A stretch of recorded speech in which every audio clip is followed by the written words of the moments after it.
You looking to go for your best bet on this week one Saturday and Sunday edition podcast part two?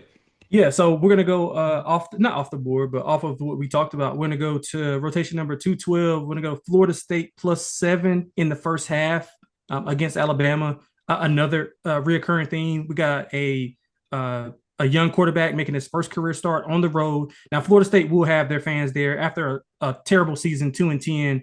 I think their fans are fired up. I think their players will be fired up. I mean, you got Castellanos talking a little too much. If I to be backing them. This is a reason why I don't want to take the 13 and a half is because I think they'll play it close early on.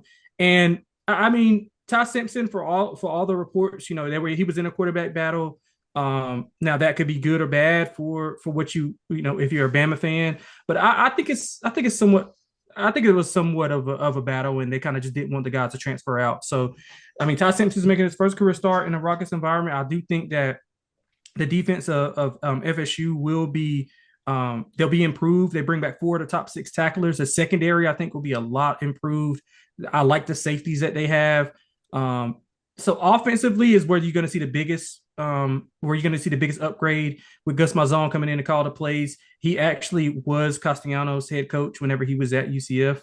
And another thing that he wants to do, he wants to run the football. He's going to have a lot of design runs for Castellanos. Now, obviously, if I know that, Alabama knows that, but they haven't had success stopping the run. If you look last year, they faced about 6 or 7 quarterbacks that were dual threat. Jackson Arnold had 131 yards. They won that. Oklahoma won that game. Byron Brown had 108. They lost that game. Pavia 58. They won the game.